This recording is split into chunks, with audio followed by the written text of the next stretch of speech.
8 and 9, Так вот, в 8-9 стихах Paul twice pronounces a solemn curse on anyone who preaches another gospel.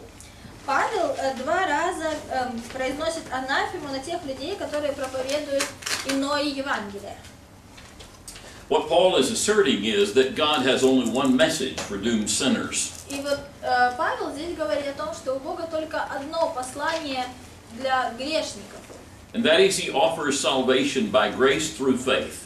И это послание заключается в том, что он предлагает спасение по благодати через веру. Apart from the keeping of the law. И это спасение не связано с выполнением закона. So people who began to proclaim that, well, you also have to go back under the law. Поэтому те люди, которые продолжают говорить о том, что чтобы спастись, нужно вернуться обратно под закон, Must necessarily be doomed. должны быть повержены анафеме. Now, this is a very serious message that needs to be preached by Paul. И это очень серьезное послание, которое высказывает Павел. And I'm sure he does it knowing that what he's saying is going to end up being understood as the destruction of souls. И он говорит это, я думаю, понимая, что вот когда, произнося анафему, он подразумевает вот предать человека на разрушение души, что-то типа того. Paul was not tolerant of these false teachers. То есть Павел фактически он нетерпимо относится к этим лжеучителям. Nor should we be. И мы тоже не должны быть терпимы. Now, let's read those two verses. Давайте прочитаем эти 2 стиха. А если бы даже мы или ангел с неба стал благовествовать вам не то, что мы благовествовали вам, да будет анафема. Как прежде мы сказали, так и теперь еще говорим. Если кто благовествует вам не то, что вы приняли, да будет анафема. Remind me, I forgot to look up that in Greek. Yeah. That thing. So remind me after class, and we'll try to do it before tomorrow. So notice here that, first of all, the apostle says, if we, И вот заметьте, что в первую очередь говорит, что если мы, which would include himself as an что apostle. включает и его в число этих людей, вот как апостола. He's not just taking and pointing his finger at these false teachers and saying, well, look, you guys are going to be condemned. Он не просто вот пальцем показывает на этих учителей и говорит, слушайте, вы, ребята, вот вы будете прокляты. But he says, even if we, Он говорит, что даже если мы, he recognizes that the apostles are also human beings. он этим самым признает, что и апостолы тоже люди. And even though they're going to be writing and being inspired by God, И вот даже несмотря на то, что они вдохновлены Богом, they could be false teachers. они все равно могут стать лжеучителями. And so he says this abomination is going to be put upon us as well as anybody else. Он говорит, что и эта анафема будет касаться и нас, так же, как и других людей. He says, or an angel from heaven. Он говорит, даже если мы или ангел с неба. And notice that he does not say И вот заметьте, пожалуйста, что он не говорит an angel from God. ангел Божий. An angel from heaven could conceivably be bringing a false message. Ангел с неба тоже может приносить лжеучение. But an angel from God could not. Ангел Божий этого делать не может.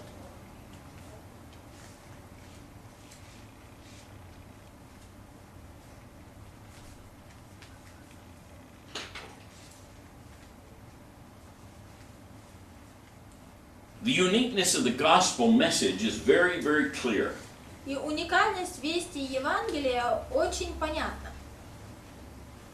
But someone can come along and teach it falsely and add to it and create a totally different concept of the gospel. Но кто-то, приходя, может говорить об этом Евангелии по-другому, немножечко его изменить, и это уже будет совсем другое Евангелие. And so he says, even if we or an angel from heaven should preach a gospel other than the one we preach to you, let him be eternally condemned. Он говорит, что даже если мы или ангел с неба стал бы благовествовать вам не то, что мы благовествовали вам, да будет анафема. Well, that is very, very, very strong language. Это очень серьезный язык. And he says, as we've already said, so I now say again, if anybody is preaching to you a gospel other than what you accepted, let him be eternally condemned. И вот потом он повторяет, как прежде мы сказали, так и теперь еще говорю, кто благовествует вам не то, что вы приняли, да будет анафема. I want you for just a moment to turn over to the book of 2 Corinthians, Давайте буквально откроем на пару минут 2 Коринфянам, chapter 11. 11 главу.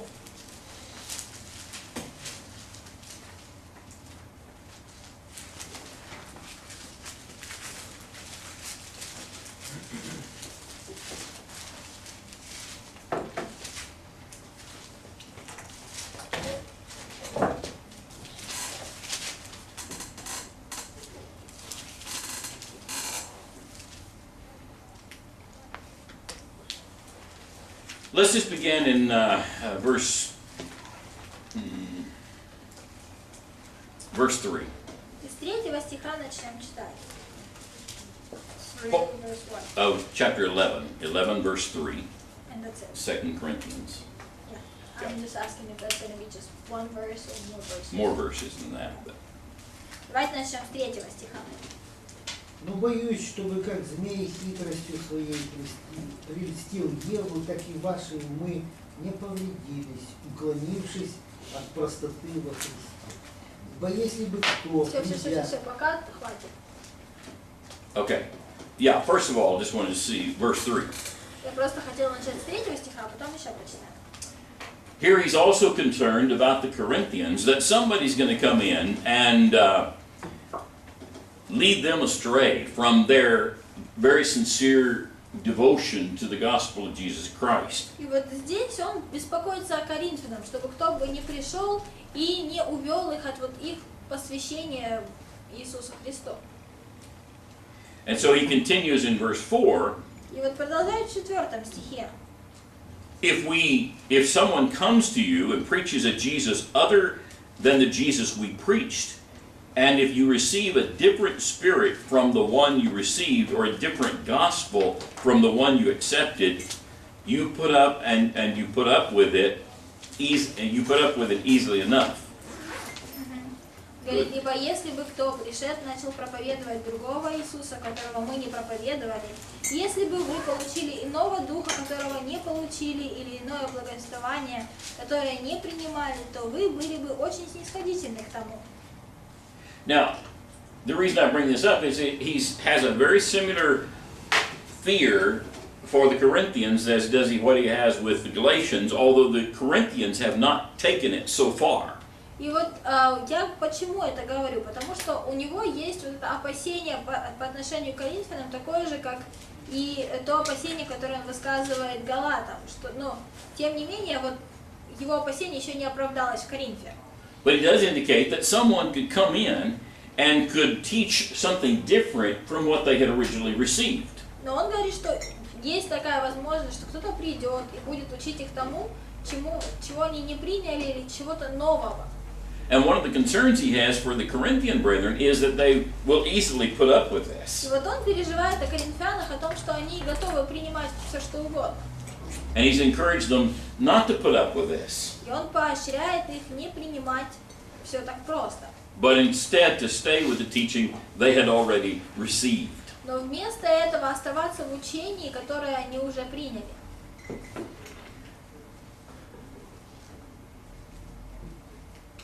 So people may come in and try to change this gospel of Jesus Christ.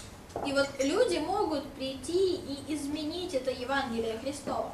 And he makes it clear that they are to be eternally condemned. Но он говорит очень четко, что таких людей нужно предать анафеме. Has this ever happened in history? Вот такое уже случалось в истории? Church history that you think of? В истории церкви. Вы можете вспомнить такие моменты? Diotrephes. Okay, Diotrephes. Yeah, that's an example, early example of it. Да, не пример. Именей, Александр. Imenaeus and Alexander. Okay, Медник, Александр Медник. yeah, could be an example of it. Это тоже пример. One that just jumps out in my mind in more modern times И вот would be то, что мне больше всего как бы Joseph Smith. вспоминается в современном мире, это вот Иосиф Смит, например. He claimed that he got the Book of Mormon from Он an angel of God говорит, что он получил книгу Мормона от ангела or an Божьего, angel from heaven. ангела с неба. Does it teach anything different from what's taught in the New Но вот в Testament? книге Мормона что-то по-другому, как бы учение немножко другое, чем в Библии, или такое же? Well, if you really get into Mormonism, you know it does. И если действительно изучить движение мормонов, то вы узнаете, что оно очень отличается от And if you христианства. study it and read it, you'll find out lots of discrepancies and И вот если differences прочитать in книгу there. Мормона, то вы увидите очень много From what was различных originally given to несоответствий us. с тем, что мы получили с вами. And so, I can't even begin to go along with it. И вот я даже как бы не могу начать описывать все, что отличается. But many people do. Но многие люди принимают это учение. Извините, а Мгм. можно в этот же ряд Елену Вайт? Could we put Ей же тоже явился ангел. Helen White, she's from Adventist of the Seventh Day, and she says that she saw the angel Yeah. reveal the teaching to her. Мгм. Да, можно, конечно. Yeah, I would put her in the same category. Yeah. A lot of different ones, I'd put Есть in that same множество вот category. таких But учителей, которых я под эту категорию поднес. Сторожевая башня. Yeah. And many of them claim some very good things, and many of them are very good people. И многие из них вот говорят, то есть у них в учении есть много чего хорошего, и многие из них замечательные люди. But the question you have to give them is, okay, if what you're saying Но вопрос заключается в том, что вот or если believing то, что ты говоришь, или то, во что ты веришь, stays with this teaching как бы, если оно соответствует that с этим originally came from учением, the apostles, учением, которое пришло от апостолов, then we have no problem. тогда какие проблемы? The problem is there are many things that are added to that are Проблема changed in заключается в that том, что вот много that we have a чего problem with. дописано в это учение, то, чего не соответствует Писанию, и вот тогда возникает проблема. A lot of times people come from a very emotional standpoint in their lives, Вот иногда люди выходят из очень эмоциональных ситуаций в своей жизни, and they convince themselves that they've heard things or they've seen things. и вот они себя убеждают, что они что-то видели или что-то слышали. Many years ago, I was preaching in a congregation in the States, and a woman came to me and she sincerely believed that she had an experience. И вот я однажды проповедовала в Штатах в одной из общин, и ко мне подошла женщина, и вот она искренне верила в то, что как бы у нее было какое-то видение. Her husband had died a few years before, Накануне вот того, как она ко мне подошла, вот за несколько лет у нее умер муж. and she came in and told me this wild experience that she said И she вот она had. пришла ко мне и рассказала мне вот это вот, весьма странном видении, которое у нее было. She said, I was in the kitchen, Она говорит, что я была на One кухне evening. вот однажды вечером. and she said, the ghost of my husband You- appeared before me, Передо мной появилось привидение моего мужа. and he began to Дух tell me моего мужа, и things. вот он начал мне рассказывать кое-что.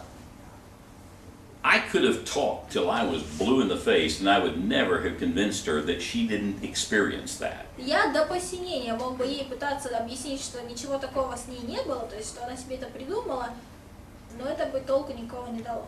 She may have dreamed it, and one of those kind of dreams where we think we're really. Но вот знаете, There. возможно, ей приснился сон. Бывают такие сны, которые очень реалистичны. Any of you have those kind of dreams? Были у вас такие сны, что тебе кажется, что действительно такое было? Да. Sometimes I wake up. I don't have those very much, but Mary Lee does. Но вот у меня такие сны не часто случаются, а вот у Марили часто. And she'll wake up И вот она and просыпается, kind of shake me. прям меня вот трясет, Oh, you're there. говорит, ой, ты на месте. I'm okay. I'm back to reality. То есть, Вот, значит, все But she would нормально. dream things that, oh, in her dream, it was just like she was right there. Но вот иногда ей такие сны снятся, что вот ей кажется, что вот правда, это на самом деле происходит. Now, I don't know what this woman really И я experienced. не знаю на самом деле, что произошло с этой женщиной. Maybe, you know, she says she saw a ghost. Let's just give her the idea. Okay, you saw a ghost, Ну okay? вот она говорит, что ей там привиделось привидение какое-то. Ну и хорошо, может быть, так и было. I don't necessarily believe that, but let's Я say, в это не let's give her очень that. верю, но кто его знает. And I said, is there anything that he told you that would change your belief in the gospel of Christ? И вот мой вопрос в таком случае, а вот то, что привидение тебе это рассказывало, то есть меняет ли это твой взгляд или твою веру в Иисуса Христа? She said, no. Она говорит, да нет, такого ничего не было. Okay, fine. Хорошо. You know, I wasn't going to argue with То her. есть я не собирался с ней I didn't спорить. think that was necessary. Я подумала, что это просто не важно. But if what she heard would change the way she perceived the gospel of Christ, then I would have dealt with it like Paul says here in Galatians. Но если бы то, что вот как бы ей ее покойный муж рассказал, изменило бы ее взгляд на Евангелие, то тогда бы я с этой ситуацией справлялся, как и здесь говорит Павел Галатам. You know, the other morning we were talking about from Daniel about how sometimes there are certain things that we do need to fight for, but there's other things we don't need to fight for. И вот мы с вами говорили буквально вчера вот о книге Даниила, о том, что есть такие моменты, за которые стоит действительно, на которых стоять и отстаивать. И есть такие другие вопросы, которые, ну, как бы не стоят нашего внимания особого. This wasn't what I needed to fight about. И вот я подумала, что это та ситуация, в которой спорить, ну, как бы не имеет смысла особо. I didn't need to spend 5 hours trying to convince this woman that she had not seen her husband. Зачем 5 часов тратить на то, чтобы убедить эту женщину, что вот, ну, не видела она своего мужа? If it wasn't going to make any difference in her Christian walk. Если вот в христианской ее жизни это ничего не меняет. And it did. И на самом деле ничего не So. менялось. Let it go. Так что вот пусть все идет своим чередом. А можно я? Ага. Просто вкратце. Просто в начале моей христианской жизни была я только пришла к In the Христу. beginning of my Christian walk, when it just У меня было first came, подобное явление, я еще дуже сомневалась, правильно я в пути. came to Christ, and I had this kind of experience, and I was really doubting. Да, и я там с подружкой About that. сходила в католическую церковь, да. И потом вечером молилась, тоже, типа, Боже, укажи мне правильный путь. И я молилась с открытыми глазами, у меня появилось видение православного Христа. І вообще прям із такою рукою, яка вказувала на нього. І це було дуже явно, я дуже And my іспугалася. friend and I went to Catholic church, and after that I was praying, and I was praying with my eyes open, and so in my prayer I've seen the Christ, like they picture him on the Orthodox church, and with the hand that was pointing at him, and so I was really scared. Да, і я потім, звісно, засумнівалася, обратилася до наставника, ну як... And I was a little bit doubtful about this experience, І so він мені, звісно, поміг тим же, що произносив напряму на це все. and I came to the mentor of mine, and he helped me, and he anathemized this kind of experiences. Тому що це пошатнуло, я не розуміла, Because я ж молилася, покажу правильний путь, That shook my faith a little bit, because I was asking for God to show me the right path, and then that was what I've seen. So Okay. And that's something we have to always be careful of. есть такие моменты, в которых нужно быть очень осторожным. What is this experience going to do with us? То есть вот как вот это какое-то там видение, какие-то, ну, какой-то опыт, вот как он повлияет на нас. And I think it'd be worthwhile here to share a couple of things. One of the things that there are a lot of people who claim Я бы хотела поделиться incredible некоторыми miracles going on. моментами. То есть вот есть такие как бы люди, которые говорят, что что-то там сверхъестественное происходит. Icons, for example, of Например, Jesus вот иконы Иисуса, that shed tears. которые плачут. Any of you heard that? Okay. Вы слышали о таком, да? Okay. At one time, several years ago, we had one of our an Orthodox priest that had been converted, and he came through И вот UBI. несколько лет назад у нас учился православный священник, который был обращен вот ко Христу, ну, такая же странно звучит, в общем, который пришел в Церковь Христову и у нас учился. And he got up in class and explained to us И вот он how на that was занятии done нам объяснял, как вообще иконы начинают плакать. and that it wasn't real. И что, And that he had been there when they did that что это все to make people think не that this по-настоящему, icon и что он вот присутствовал had shed a tear. в тех обстоятельствах, когда вот, иконы заставляли плакать, чтобы люди в это верили. But he said hundreds of people went away thinking, we've seen a miracle.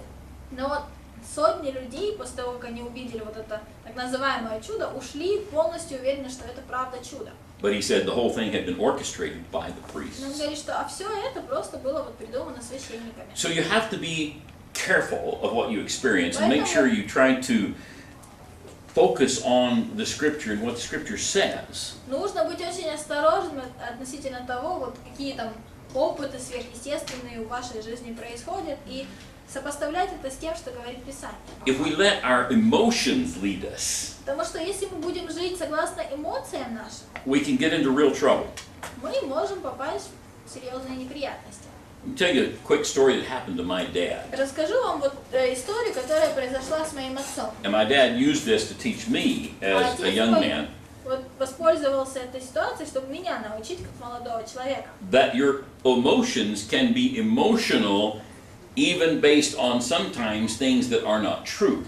Говоря, показал мне пример того, что иногда наши эмоции могут вот заставить нас поверить в то, что на самом деле не является истиной. So you think they're true И настолько because поверить, your что emotions say it is. ты уверен, что вот это истина просто потому, что твои эмоции заставляют тебя так думать. And what he told me was, he said when he was in World War II, Вот он мне рассказывал, что когда он участвовал во Второй мировой войне, he never had to go fight, but ему не пришлось he was сражаться с remained оружием, and was stationed in the United States. но вот он служил на территории Штатов.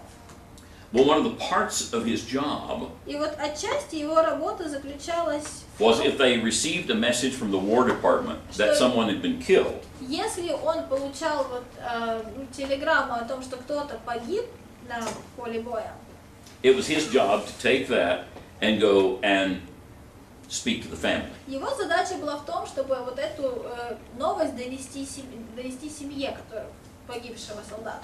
Now, that would be a pretty difficult thing to do. Но Yeah. представьте себе, что это совсем нелегкая работа. But he said one day they received a telegram, И вот он говорит, что однажды они получили телеграмму, and so he had to go up to this door, knock on the door. и вот ему пришлось прийти, постучать в дверь этой семьи, The family came to the door, и вот представитель семьи and he открыл had to дверь. tell them that they had received a telegram that their son had been killed. Отцу пришлось in сказать action. им, что они получили телеграмму, что их сын погиб в ходе боевых действий. Of course, their whole emotional structure was wrapped up in their message that they Ну got. и вы можете себе представить, вот, насколько они были эмоциональны, как вот их эмоции повлияли на их реакцию, того, о чем они They услышали. were crying, Они плакали, they were upset, они были очень their расстроены. hearts probably started beating very, very Ну и fast. вот сердце, наверное, у них билось. Every emotion within быстрее. them И вот все эмоции, которые их переполняли, was based on that message that they had gotten. они основывались на том послании, которое получили. He said the following day А на следующий день he received another он telegram получил еще одну телеграмму, saying there had been a mistake, their которая son говорилось, was что not killed, he was okay. произошла ошибка, что вот этот солдат не погиб, что все у него хорошо. He went back to that И family, вот он вернулся в эту семью, told them what had happened, рассказал им, вот что произошло. and today they were rejoicing, yay, Вот этот our son день is был okay. как бы самый счастливый в их жизни, что сын их жив, что все хорошо. But for 24 Но hours, 24 часа every emotion in their body вот каждая эмоция, Connected. которая происходила в их теле, то есть она with the untrue была связана с вот этим ложным посланием, которое они услышали. message that they thought was true. Хотя они думали, что оно было истинное. Okay. That happens to people in religious circles too. И в религиозном мире такие ситуации тоже происходят с людьми. Sometimes people have so much emotion Иногда люди настолько эмоциональны, that they can believe something that's untrue, but every emotion in their body says it is true. что они готовы поверить вот чему-то, что не является истиной, потому что их эмоции говорят, что это правда. So the point is, you have to be careful of your emotions. То есть смысл в чем? Смысл в том, что нужно быть осторожным со своими эмоциями. Brother Richard Rogers, who was one of my teachers at Sunset, Брат Ричард Роджерс был одним из моих преподавателей в Сансете, made this statement. и он сказал вот что. He says, if you know the truth Он сказал, что если ты знаешь истину and you believe the truth, и веришь в истину, then the way you feel is the way you ought to feel. то то, как ты себя чувствуешь, это то, как ты должен себя чувствовать. If you know the truth Если ты знаешь истину and you believe the и truth, веришь в истину, then the way you feel is the way you то ought то, to как feel. ты себя чувствуешь, это то, как ты должен себя чувствовать. Some people react very emotional to the truth. Некоторые люди очень эмоционально реагируют на истину. Is that okay? Это хорошо? Это Sure. нормально? Конечно. There are some people that can know the truth Есть люди, Believe the которые truth. могут знать истину, верить в истину, and show no emotion. но при этом не показывать никаких эмоций. Is that okay? Это нормально. Sure, that's their personality. Это их собственные вот личностные That's okay. характеристики. Это нормально. But the thing that we want to make sure of Но вот нечто, в чем стоит убедиться, is that what we're hearing, это то, что мы In the слышим message. в этом послании. is it really corresponding with the gospel message that was given to us in the New Testament? Нужно убедиться в том, что это соответствует тем Евангелиям, которые мы получили в Новом Завете. And Paul says if it doesn't, we need to reject it. И Павел говорит, что если это не соответствует, то мы должны отвергнуть его. Don't go to a different gospel. Не нужно переходить к другому Евангелию. Don't go to a gospel that is perverted. Не нужно переходить к извращенному Евангелию. Then in verse 10, В 10 стихе Paul says, Павел говорит, am I now trying to win the approval of men or of God? у людей ли я ныне ищу благоволение или у Бога? Or am I trying to please men? Людям ли угождать стараюсь? If I were still trying to please men, then I would not be a servant of Christ. Если бы я и поныне угождал людям, то не был бы рабом Христовым. Now let's kind of analyze what he said here. И вот давайте проанализируем то, что он здесь говорит. We'll take this situation in Galatia. Вот давайте рассмотрим эту ситуацию в Галатии. These false teachers have come in and perverted the gospel of Christ. Лжеучителя приходят и извращают Евангелие Христова. Paul realizes that, wow, if I say anything against this, they're not going to like me. Павел понимает, что если я что-то вот против этого Евангелия нового, которое они услышали, скажу, то они будут со мной не согласны, я им не понравлюсь. So he knows that he needs to speak the truth and speak То what's есть, right. с одной стороны, он знает, что нужно говорить истину и то, что правильно, If he's just trying to please men, но с другой стороны, если он пытается угодить людям, then he's going to say to these Galatian brethren who said, well, it's okay, you know, if you just go ahead and remember the gospel of Christ, but, you know, do what these men tell you to do too. то братьям из Галатии он бы сказал, что ну да, нужно верить в Евангелие, но в принципе можете делать то, что и вот эти новые ваши учителя говорят. By doing it that way, he's trying to please men. Поступая так, он пытается угодить людям. So he's explaining to them, И вот он объясняет им, I'm going to have to get very tough on this что мне придется очень серьезно с вами поговорить. because I want to please God more than any other thing. Потому что для меня важнее угождать Богу, чем кому-либо. So he begins now his arguments. И вот он приводит свои доводы. The arguments now that he's going to begin giving in verse 11 И доводы, которые он будет приводить в 11 стихе, are first of all arguments about him and his apostleship. это в первую очередь аргументы, что касаются его и его апостольства. He sets out several arguments. Он высказывает несколько аргументов или доводов. The first argument is Первый довод, that he has received this gospel by divine revelation. В том, что он получил вот это Евангелие через божественное откровение, Independently of man. независимо от человека.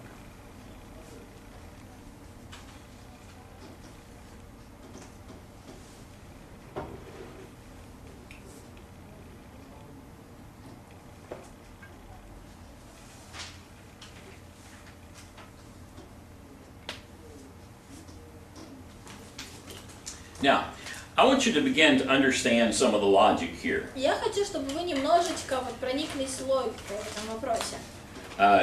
So many times we just read the scripture, but we don't think about what might be behind the scripture that is speaking because we just don't think about it enough. Вот мы очень часто читаем Писание, но мы не думаем о том, что стоит за Писанием, просто потому что мы недостаточно знаем. So look at this. He says in verse 11, В 11 стихе он говорит: I want you to know, brothers, that the gospel I preached is not something that man made up. «Возвещаю вам, братья, что Евангелие, которое я благовествовал, не есть человеческое». Now, because he says this, what would you think the people are probably saying about him, especially the false teachers? Исходя из того, что он говорит, вот это то, как вы думаете, что говорили люди, что они думали о нем, особенно лжеучителя? About Paul or about the gospel? About Paul. О Павле. What are they saying about Paul? Что они, наверное, говорили? Думали, что он Well, they probably thought that he's not an apostle. He just dreamed it. Right. что он извращает иудейскую веру. That he is perverting Judaism. Okay. Mm-hmm. Any other Еще thoughts? какие-то Не имея мысли? возможности проверить, они могли представить его как лжеца. Not having an opportunity to check it, they probably thought that he was a liar. Okay. All right. Ну, что он как будто бы искал выгоды какой-то. Oh, that he probably was looking for some good for himself. Possibly so, yeah. You see, when you see the phrase,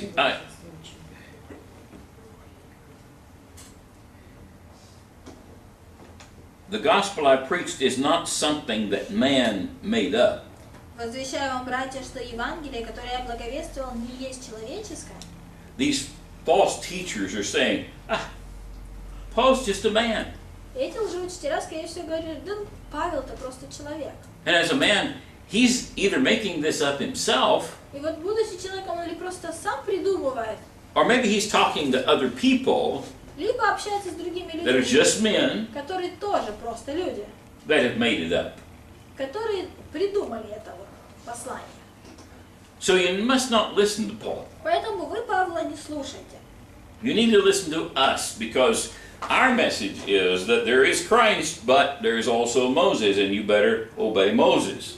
Слушайте нас, потому что наше Евангелие в том, что есть Христос, но есть и Моисей. Нужно слушаться и того, и другого. So Paul's going to have to defend his message. Where did it come from? И вот Павлу нужно защитить свое послание. То есть откуда оно взялось? Did some man make this up? Человек ли его придумал? Or is this indeed the gospel of Jesus Christ as revealed by Jesus? Или воистину это Евангелие Иисуса Христа, представленное Христом? And he said, I did not receive it from any man, И он говорит, что я не принял его от какого-то человека. nor was I taught it either. И не научный ему был тоже. So, if he didn't make it up himself, И если он не сам его придумал, and nobody taught it to him, и никто его ему не научал, well, where did he receive it? откуда же он взял это Евангелие? How did he get it? Где я взял? Well, he says, I received it by revelation from Jesus Christ. Он говорит: ибо принял его и научился не от человека, но через откровение Иисуса Христа. So his claim is that he received this message from Jesus Christ То есть он говорит, что он получил Directly. это Евангелие от Иисуса Христа непосредственно. Now, how did the apostles, the other apostles, receive the message? Как же другие апостолы получили это Евангелие? Нет, начинали были с Иисусом. They were following Jesus. They were studying from him. They saw him. They could touch him if they wanted to. Right. So for 3 years they were with him. 3 года они Very были closely with him. очень близко с ним. They heard these words coming from his own mouth. Они слышали слова, исходящие из уст Иисуса. And Paul didn't. А Павел не слышал. Oh, so Paul must have just made all this stuff up. Ну, значит, Павел, наверное, все выдумал. He's not like the other apostles. Он не такой, как другие апостолы. But Paul now has to make this claim. Look, I received this directly from Jesus Christ. Но и Павлу приходится говорить сейчас, что я это Евангелие I didn't получил receive it from man. от Иисуса Христа, не от человека. I didn't make it up myself. Не сам придумал. No man made this up. И не человек это придумал. So now then he's got to make the case И вот ему сейчас нужно свое that he оправдание received it directly from Jesus Christ. придумать, точнее высказать, вот, как бы подтвердить то, что его Евангелие действительно от Иисуса Христа. And the way he does this now is to begin an argument based telling them about his conversion. И вот он пытается это оправдание или это вот свое подтверждение начать с того, как расскажет о своем обращении. Now, I really want to stop there because I don't have time today to completely go over the next lesson. И вот я бы на этом сегодня остановился, потому что нам времени не хватит, чтобы вот полностью весь урок это рассмотреть. And I would like that next lesson to continue, but be coherent in one lesson. Но я бы хотел, чтобы вот, что касается его оправдания в плане того, где он получил Евангелие, чтобы это был один урок полноценный. So I'm so sorry, but I'm going to let you go Поэтому вы early меня today. извините, но сегодня вот у вас I know намного that will больше crush времени. you and make you feel bad, Я, конечно, не хочу, чтобы вы плохо себя чувствовали или вот расстраивались. but I'm going to give you a little extra time Но у today. вас сегодня времени побольше. Because tomorrow I want to start with this lesson discussing his previous way of life and so forth, but it all needs to be coherent with what the argument is. Начать вот с описания жизни, бывшей жизни Павла, и хочу, чтобы все это было как бы в одном уроке. I mean, before we stop, if you have any questions, Но I'd be если у вас glad есть to. вопросы, конечно же, я с удовольствием